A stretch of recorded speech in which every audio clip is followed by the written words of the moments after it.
सभी को नमस्ते। स्वामी न्यूज़ के रविवार सत्र जो कि हमारा प्रत्येक सप्ताह का विशेष सत्र होता है, इस योग सत्र में आप सभी का हार्दिक अभिनंदन स्वागत करते हुए मंत्र पाठ कर रहे हैं। गहरे लंबे श्वास। ओम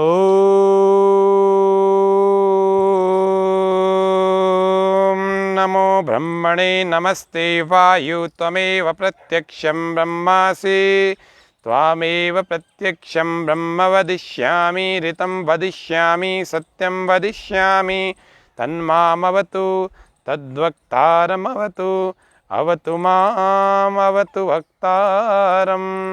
ओम स्वस्ति स्वस्ति स्वस्ति।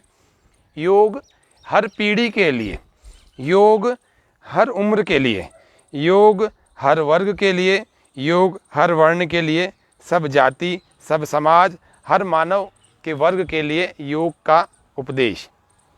किसी जातियों के बंधन में बंधा हुआ नहीं है योग। योग मानवता से बंधा हुआ है। योग मनुष्य के शरीर से बंधा हुआ है। योग मनुष्य के मन से बंधा हुआ है। योग मनुष्य की आत्मा से जुड़ा हुआ है। योग मनुष्य के शरीर से जुड़ा हुआ है। जो लोग अपने शरीर को स्वस्थ रखना चाहें, जो लोग अपने मन को स्वस्थ रखना चाहें, मन को मजबूत बना के रखना चाहें, जिनका शारीरिक सामर्थ्य बढ़ाने की इच्छा हो, जो इनका मानसिक बल बढ़ाने की इच्छा हो और जिनका आत्मिक बल, आत्मविश्वास बढ़ाने की इच्छा हो, वह व्यक्ति योग करे। और जो व्यक्ति योग करता है वह व्यक्ति कभी पतित नहीं होता। जो व्यक्ति योग करता है वह व्यक्ति कभी कमजोर या दुर्बल निर्बल नहीं रहता। जो व्यक्ति योग करता है वह कभी अत्याचार अन्याय नहीं करता। वह व्यक्ति दयालु, क्योंकि योग का तो गुण ही ऐसा है।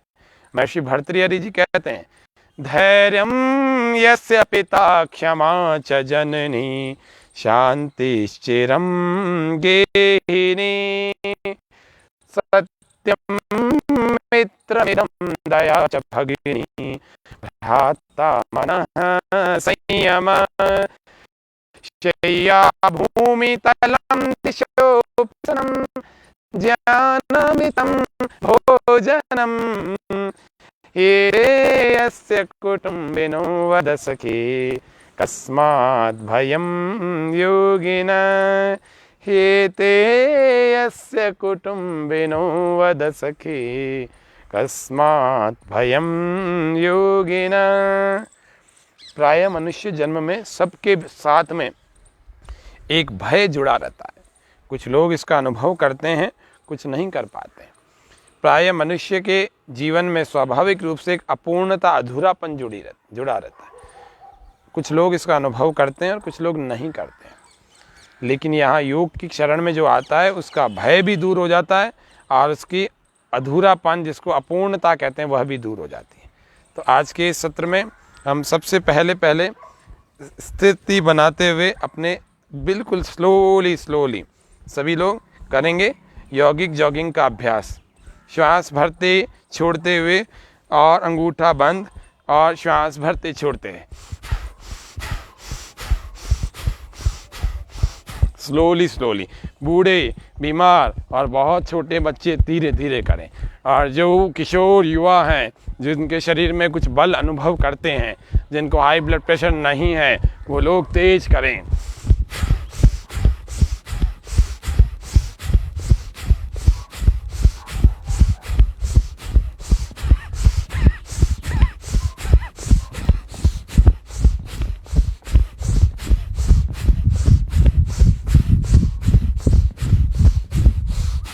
दुनिया का, संसार का सिद्धांत है, शक्ति से शक्ति बढ़ती है, प्रेम से प्रेम, बल से बल। इसीलिए हमेशा बल को बढ़ाने के लिए बल लगाना पड़ता है। श्वास बाहर, विपरीत दिशा में दोनों हाथों को ऐसे ले जाएं। श्वास भरते हुए पीछे भी ले जाएं। ऐसे ही एक बार फिर श्वास बाहर, श्वास भर के वापस। एक बार फिर। आज के विशेष सत्र में हमारे साथ बहुत कुछ है। उस पूरे सत्र को हम बारी बारी से देख रहे हैं। यौगिक जॉगिंग का दूसरा अभ्यास, श्वास भर के हाथ ऊपर और विपरीत वाला पैर पीछे, ऐसे, और श्वास छोड़ के वापस।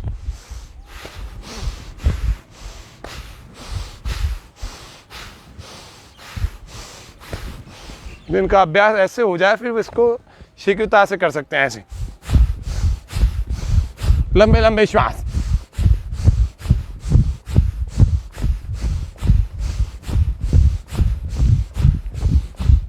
मन में प्रसन्नता, एक हाथ दूसरा पैर,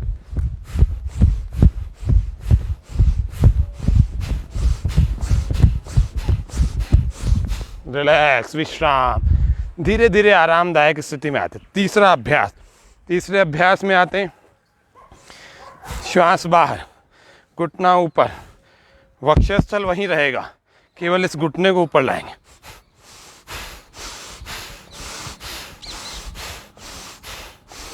कमर पर हाथ,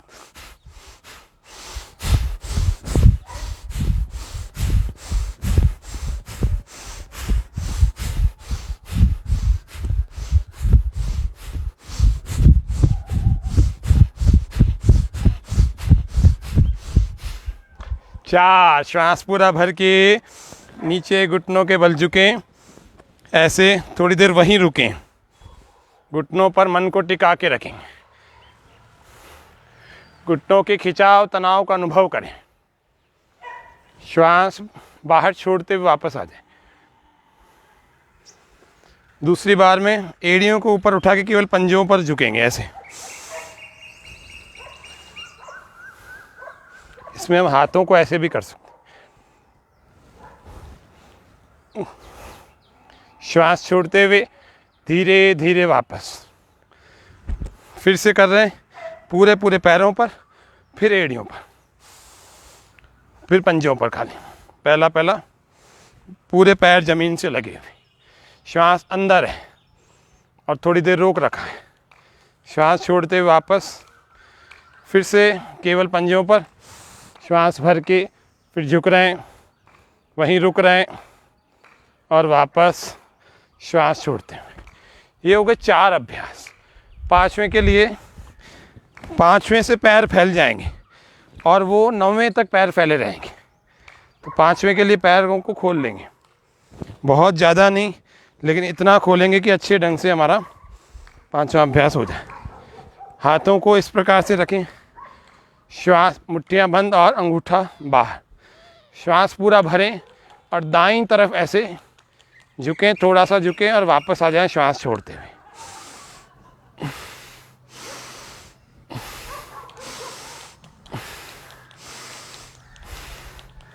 धीरे धीरे अभ्यास करते करते जब ये अच्छा होने लगेगा तो इतना ज़्यादा झुक जाएगा। बहुत अच्छा होगा तो आप पूरे बैठ सकते हैं ऐसे, और फिर वापस, फिर श्वास भर के ऐसे बैठ सकते हैं, फिर श्वास छोड़ते वापस।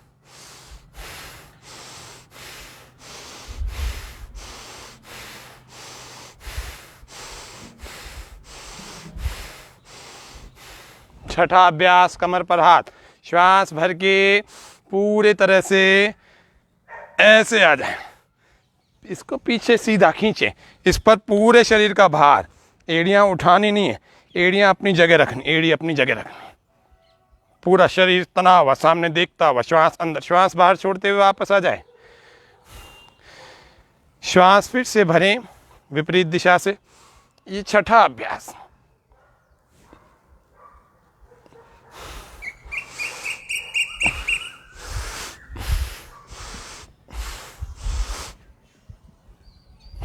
सातवां अभ्यास, लंग्स के विकास, वक्षस्थल के बहुत अच्छे विकास के लिए श्वास पूरा भर के पीछे, श्वास पूरा बाहर आगे।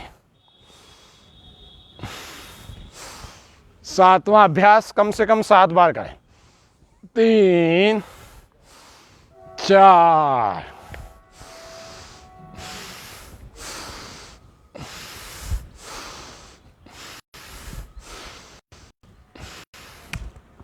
जागो जागो सोने वालों, 8वां अभ्यास, श्वास बाहर, जागो जागो सोने वालों, धन यश वैभव खोने वालों, जागो जागो सोने वालों, धन यश वैभव खोने वालों, करो राष्ट्र का गौरव गान, माँ मांग रही है माँ बलिदान। श्वास बाहर, और चाहे तो हम यहाँ से भी हटा पूरा मोड़ करके यहाँ तक भी ला सकते हैं। जितनी हमारे अंदर लचक, जितनी फ्लेक्सिबिलिटी, उतना हम ज़्यादा सुखी रहेंगे, चाहे व्यवहार में हो चाहे शरीर में हो। उठो जागो, योग से निरोगी बनो रे। नौजवान दुर्व्यसन बुराइयों में फंस रहे, आज नौजवान भी बीमारियों में फंस रहे। श्वास भरते हुए ऐसे वापस आ जाते हैं, फिर श्वास बाहर, फिर झुक जाते हैं। नौजवान दुर्व्यसन बुराइयों में फंस रहे, आज नौजवान भी बीमारियों में फंस रहे। उठो जागो योग से, उठो जागो योग से, निरोगी बनो रे। भोगी नहीं रोगी नहीं, योगी बनो रे। नवा अभ्यास, श्वास बाहर, और ये हाथ विपरीत पैर से लगेगा, थोड़ी से घुटना लगेगा, और घुटने को सीधा ही रखेंगे। योगी बनो, योगी बनो, योगी बनो रे। भोगी नहीं रोगी नहीं, योगी बनो रे। भोगी नहीं रोगी नहीं, योगी बनो रे। श्वास बाहर, श्वास भरते हुए ऐसे वापस आ जाते हैं।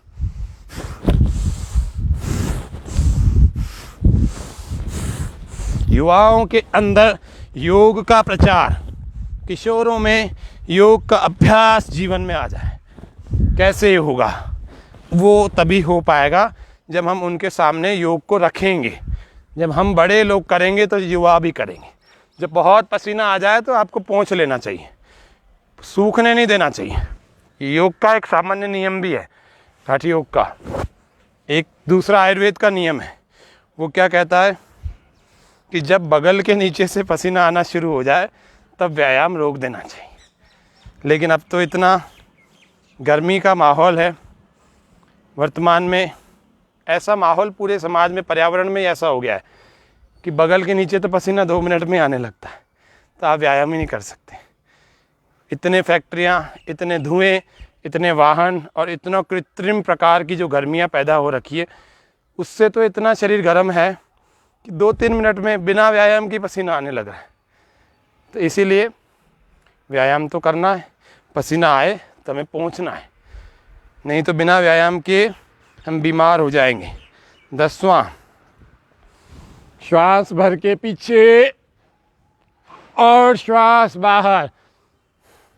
10वें में 2 आसन है, पाद हस्तासन, हस्तोत्तान आसन या उत्तान हस्तासन। दोनों में घुटने नहीं मोड़ने हैं, पीछे जाने में भी नहीं और आगे में भी नहीं।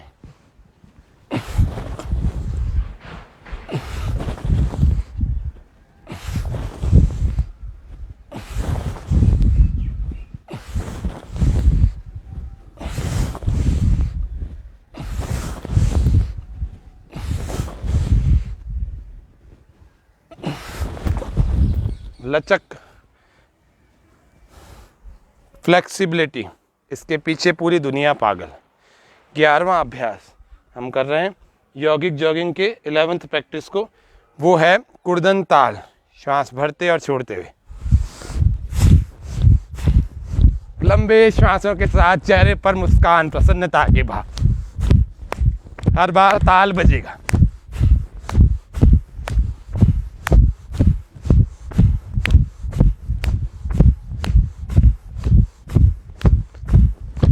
सभी अपने सामर्थ्य से करना, हम तो रोज 100 करते हैं, आप जितना चाहे कर सकते हैं, अपना अपना सामर्थ्य। ऐसे भी आप कर सकते हैं। फिर 12वां,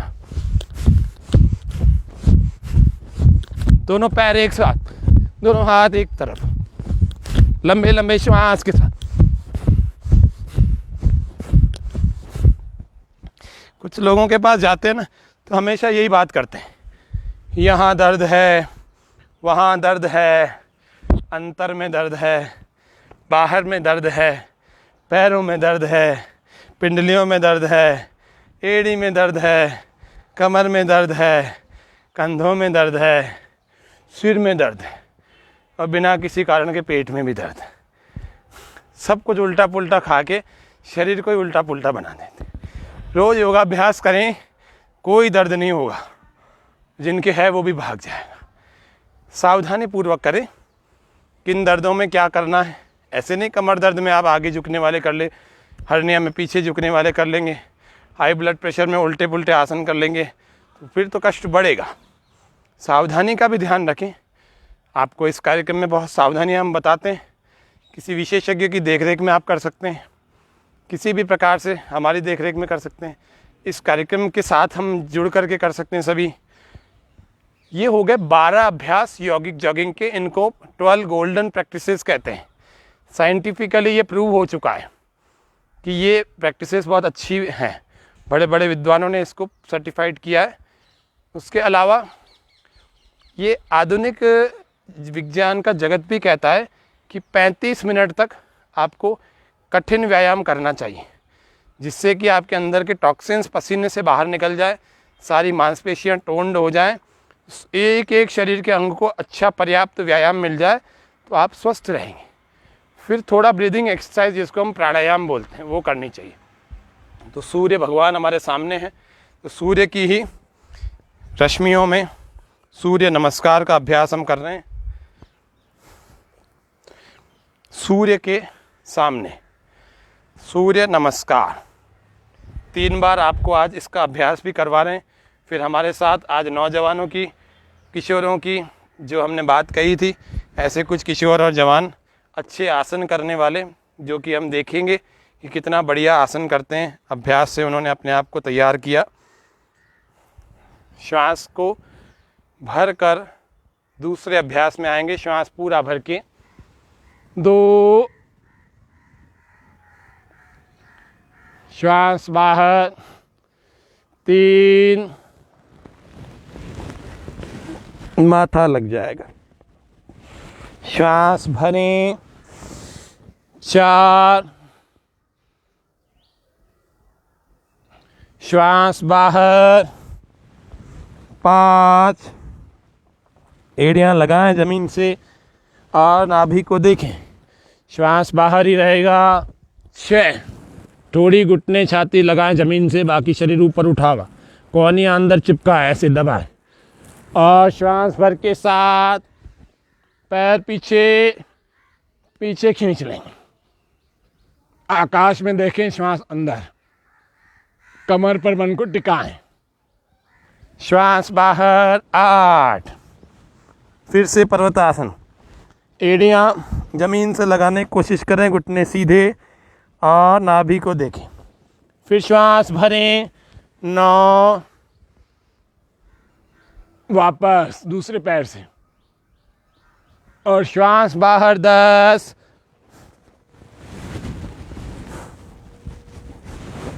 श्वास भरें 11 और श्वास बाहर 12। अब हम आसनों के नाम के साथ कर रहे हैं। प्रथम प्रणाम आसन या नमन आसन, दूसरा हस्तोत्तान आसन, श्वास भर के,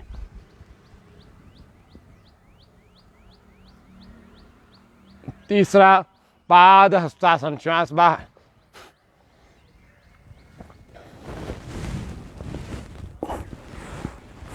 श्वास भरें। चौथा अश्व संचालन आसन,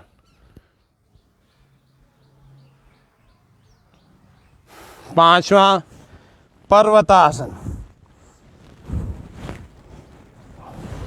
छठा अष्टांग आसन या साष्टांग आसन,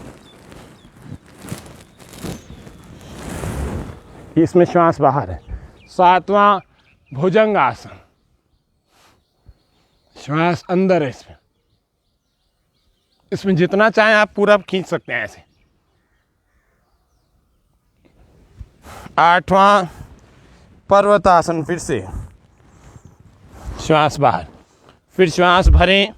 नौवां, जिसको हम कहते हैं अश्व संचालन, बाएं पैर से। 10वां फिर से पाद हस्तासन। 11वां श्वास भर के हस्तोत्तान आसन।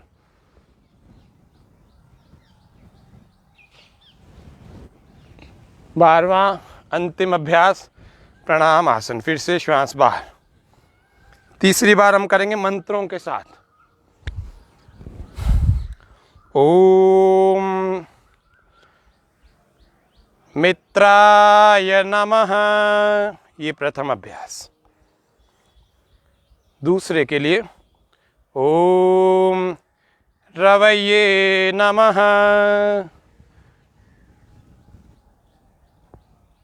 ओम सूर्याय नमः। 3 ओम भानवे नमः। 4 ओम खगाय नमः। 5 ओम पूष्णे नमः। 6 ओम हिरण्यगर्भाय नमः। 7 पूरा खींचे। ओम मरीचये नमः। 8 ओम आदित्याय नमः। 9 ओम सवित्रे नमः। 10 ओम अर्काय नमः।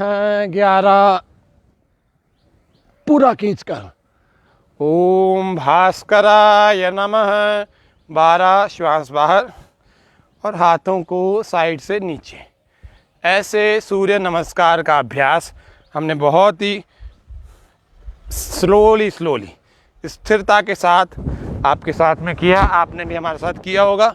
आज हम आगे के कार्यक्रम को बढ़ाने के लिए हमारे कार्यक्रम में योग के कुछ विद्यार्थी जो योगासनों का नियमित अभ्यास करके अपने शरीर को जिन्होंने तैयार किया, थोड़ा बहुत अभ्यास से भी कैसे आसन लग जाते हैं, उसका एक झलक आज के इस कार्यक्रम में आपको दिखाएंगे।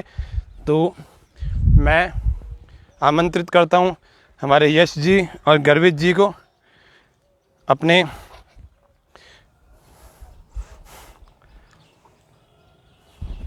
योगासनों का प्रदर्शन हमारे इस स्वामी न्यूज़ के कार्यक्रम में आप सभी को प्रारंभ कर लें, शुरू करें। मैट चाहें तो पीछे रख सकते।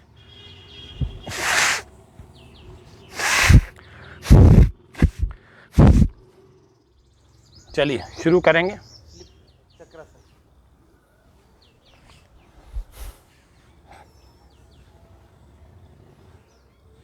हमारे दर्शकों में रितु जी, राकेश जी, सबका आपका हार्दिक स्वागत, अभिनंदन।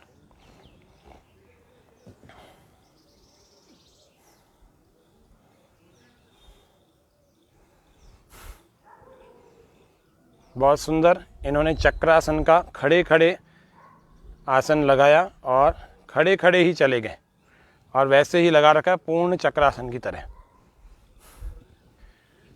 वापस आ जाएंगे सीधे सीधे ही।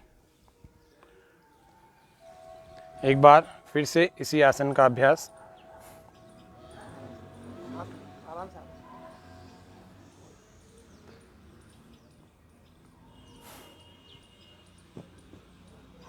बहुत सुंदर चक्रासन खड़े खड़े जंप के साथ कैसे इन्होंने लगाया, आपने सबने और हम सब ने देखा।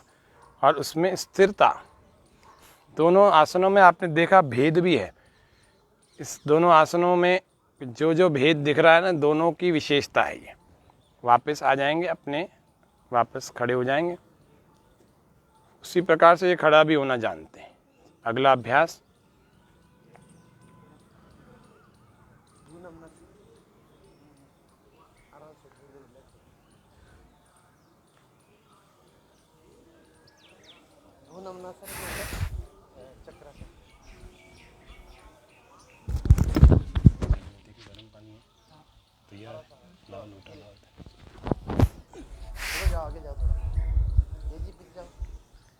भू नमन आसन में चक्रासन का अभ्यास।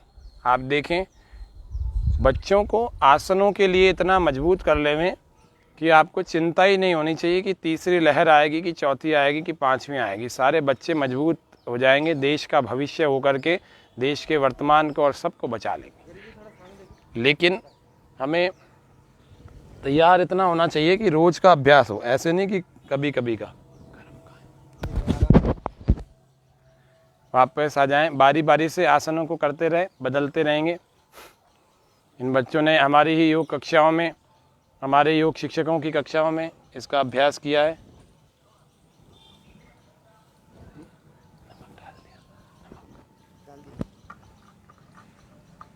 अगला अभ्यास सर्वांग आसन। बहुत ही सुंदर तरीके से शोल्डर स्ट्रैंड को इन्होंने किया है, हम सभी देख पा रहे हैं। पैरों को पूरा पीछे ऊपर की तरफ खींच लेंगे, पूरा पंजों को पूरा खींचेंगे तो हमारा ध्यान केंद्रित होगा हमारे अंगूठों पर। बहुत सुंदर। अगला अभ्यास धीरे धीरे ही वापस आ रहेंगे और हलासन में आ गई। बहुत ही बढ़िया। हलासन का अभ्यास करने से जिन बच्चों की हाइट नहीं बढ़ रही उनकी हाइट बढ़ना लग जाएगी सर्वांग आसन हलासन से। हलासन थायराइड में भी बहुत ही उपयोगी आसन है। हर्निया में सर्वांग आसन बहुत उपयोगी आसन है।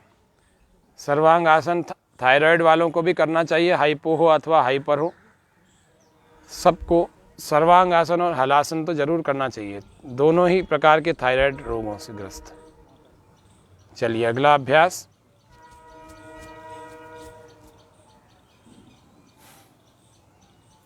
नौकासन में इन्होंने अपने आप को टिकाया है। नौकासन का अभ्यास कर रहे हैं।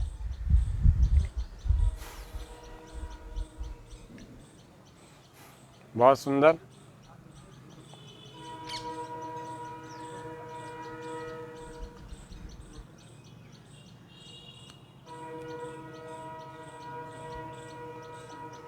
ये युगल में आसन हो रहे हैं, एक व्यक्ति करेगा दूसरे के ऊपर दूसरा आसन होगा।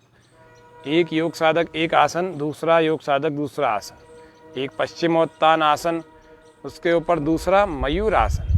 ये कितनी अभ्यास से सधा होगा ये आप देख पा रहे हैं। बहुत ही सुंदर, बहुत बढ़िया अभ्यास, बहुत ही अच्छा संतुलन, बहुत अच्छा।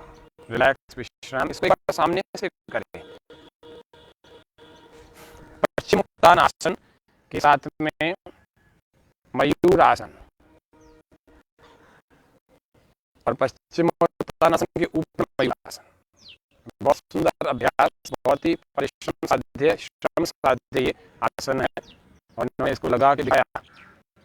बहुत सुंदर। वापस आ जाएंगे, रिलैक्स विश्राम।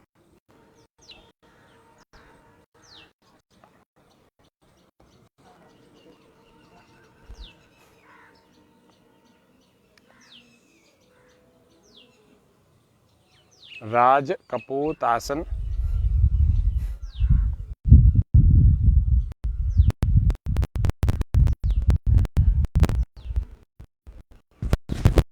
दोनों साथ करो ना तो थोड़ा आगे आ जाएगा। हाँ, और आगे अब करो। राज कपोत आसन का अभ्यास हम देख रहे हैं। एक बार फिर से। सिद्धम पद्मं तथा भद्रं मुक्तं वज्रं च स्वस्तिकं सिंहं च गोमुखं वीरं धनुरासनमेव च वृत्तं गुप्तं तथा मात्स्यं मत्स्येन्द्रासनमेव च गोरक्षं पश्चिमोत्तानम् उत्कटं संकटं तथा मयूरं कुक्कुटं कूर्मं तथा च उत्तानकूर्मकम् उत्तानमण्डूकं वृक्षं मण्डूकं गरुडं वृषं शलभं मकरं चोष्टं भुजंगम योगमासनं द्वात्रिंशदासनान्येव मर्त्ये सिद्धिप्रदानि च। पद्मासन। पद्मासन में एक बार बैठ जाएं। ये पद्मासन बहुत सुंदर। पद्मासन में उत्थित पद्मासन का ये प्रयत्न और उत्थित पद्मासन दोनों योग साधक बहुत ही सुंदर। इससे जठराग्नि बड़ी अच्छी तीव्र हो जाती है। थोड़ी देर रोक करके रखें, प्रयत्नपूर्वक कोहनियों तक लाने का प्रयास करते हैं और उसमें थोड़ी देर रुकते हैं। ये उत्थित पद्मासन हो गए सारे तुम्हारे। शीर्षासन के लिए अब हम शीर्षासन का अभ्यास करवा रहे हैं। बारी बारी से चारों का एक साथ हम शीर्षासन देख रहे हैं। हमारे 4 योग साधक यहाँ पर हैं।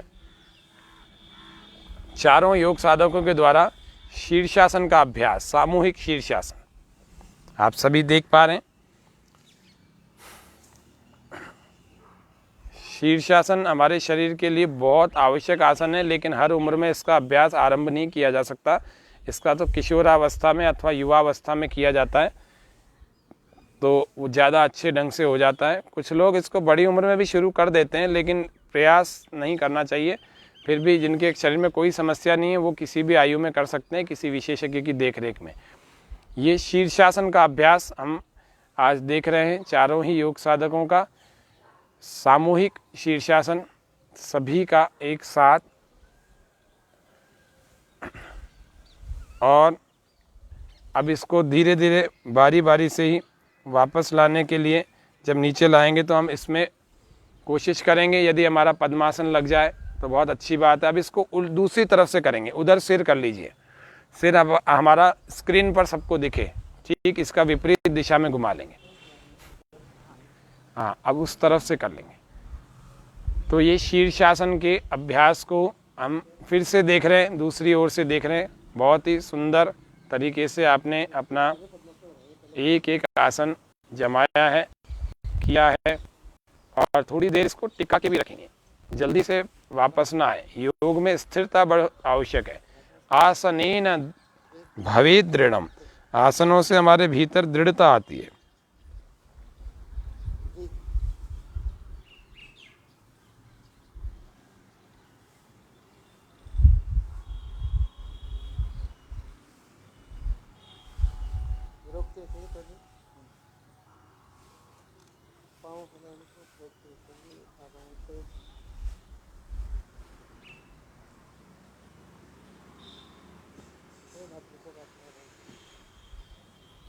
अभ्यास से सब कुछ सिद्ध होने लगता है।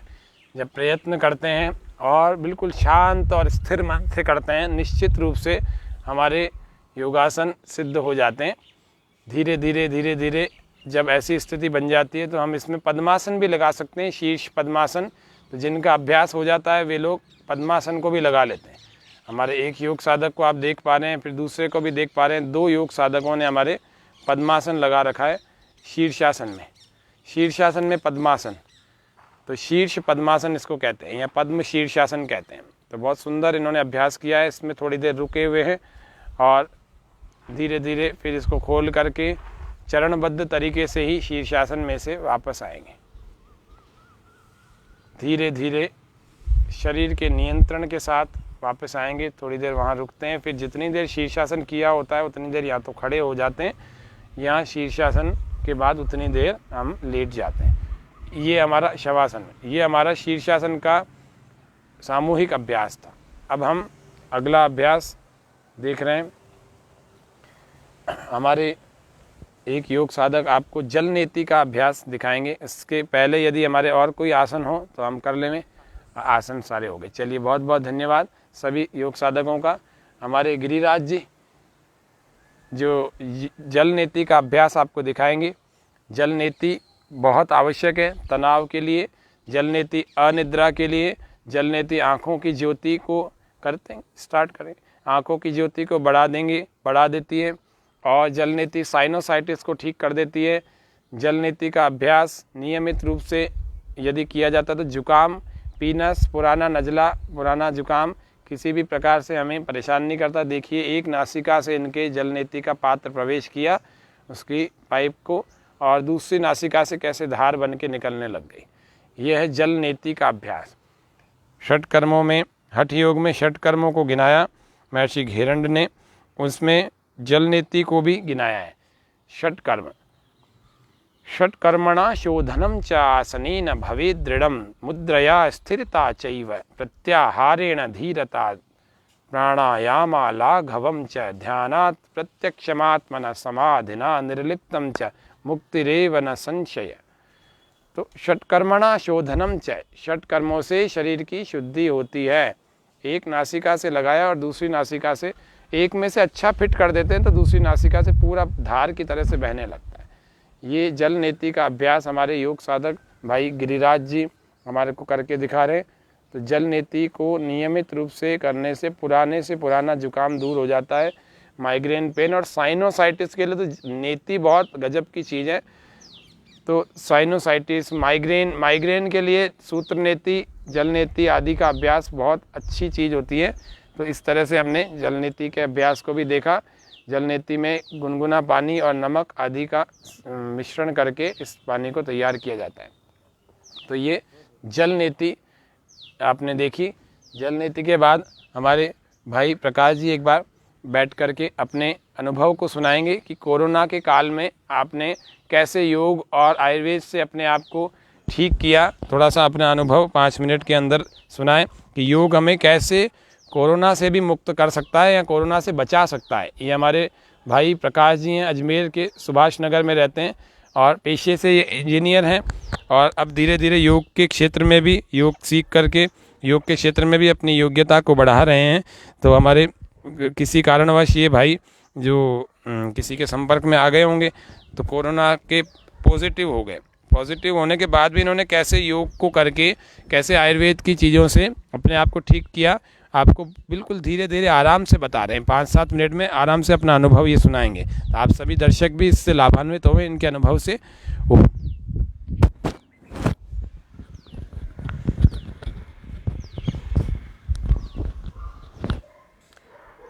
ओम, सभी को सादर वंदे। अभी जो कोरोना की दूसरी लहर आई थी उस समय मैं भी संक्रमित हो गया था। तो शुरू में जो सिम्टम्स थे सबके अलग अलग थे। किसी का सर दर्द करता था, किसी के पैरों में दर्द होते थे, किसी के कंधे में दर्द आता था, किसी को बिल्कुल हल्का बुखार आता था। तो इसमें निश्चित नहीं था, अनिश्चितता थी कि भाई मुझे हुआ भी है नहीं हुआ। तो ऐसा करके, जबकि योगाभ्यास नियमित था मेरा, सब कुछ चल ही रहा था, लेकिन फिर भी थोड़े दिनों में मेरे कंधे में दर्द शुरू हुआ। तो कंधे में दर्द शुरू हुआ और ऐसा दर्द शुरू हुआ कि वो धीरे धीरे बढ़ता गया। तो मुझे शंका हुई कि क्योंकि सब लोग कह रहे थे कि सबके अलग अलग सिम्टम्स हैं। तो फिर एक दिन 2-3 दिन बाद में हल्का सा बुखार भी आया। तो फिर सबने सलाह दी और मैंने भी ये निश्चित किया कि मुझे एक बार टेस्ट करवाना चाहिए था। तो जब हॉस्पिटल में टेस्ट करवाया तो वो पॉजिटिव आया। पॉजिटिव आने के बाद में मुझे बिल्कुल भी मन में एक क्षणिक भी चिंता नहीं हुई कि हाँ भाई मेरा क्या होगा, क्योंकि सबसे पहली बात तो योग से आत्मविश्वास आ जाता है। तो आत्मविश्वास पहले से ही था, क्योंकि इससे पहले जो कोरोना काल था उस पूरे काल में हमने गुरुजी के साथ मिलकर पूरे कोरोना काल में पुलिस लाइन में हमने पुलिस के जो भाई बहन हैं उनको योग सिखाया था। तो आत्मविश्वास की तो कोई कमी नहीं थी, उल्टा हम भी उनको ही कहते थे कि हमको कोरोना से कैसे लड़ना है। फिर जब मुझे हो गया, क्योंकि ये वायरस है, ऐसा नहीं कि जो योग करता है उसको कोरोना हो ही नहीं सकता। कोरोना किसी को भी हो सकता है, ये भ्रांति हमें रखनी नहीं चाहिए। ऐसे कहते हैं ना, डॉक्टर तो इलाज कर रहा है उसको कैसे कोरोना हो गया, तो ये भ्रांति भी नहीं रखनी चाहिए। एक वायरस है, वो श्वास के माध्यम से अंदर प्रवेश कर सकता है, तो एक सामान्य प्रक्रिया है। तो वो योगाभ्यास करने वाला हो, चाहे डॉक्टर हो, चाहे कोई भी हो, किसी को भी कोरोना हो सकता है, इसलिए हमें भ्रम में नहीं रहना चाहिए। उसके बाद जब हो गया तो उसके बाद में जो मैंने उपचार किए वो बड़े महत्वपूर्ण हैं और हम सबको उनका पालन भी करना चाहिए, ऐसी मैं सलाह देना चाहूँगा। तो कोरोना में बुखार आने के बाद भी नियमित प्रातः जागरण और नियमित स्नान कभी बंद नहीं किया मैंने। 5 दिन तक मेरा का रहा, 5 दिन तक लगातार स्नान किया। ऐसा नहीं कि भाई कोरोना हो गया तो अब तो भाई बिस्तर पे लेटे रहना है, ऐसा नहीं। 5 दिन तक स्नान करने के बाद हवन के अंदर जो अपने सूखी हुई नीम की जो पत्तियाँ थी, गिलोय था, अपना देशी घी है, और भी विभिन्न प्रकार की जो सामग्रियाँ हैं, हवन सामग्रियाँ, उनसे हवन किया नियमित। और उस हवन के वातावरण में बैठ के प्राणायाम किया। प्राणायाम के अंदर भी दीर्घ श्वसन हवन के तुरंत पश्चात, और जो अपने लंग्स को एक्सपेंड करने वाले जो आसन थे, उन आसनों का अभ्यास, जिसमें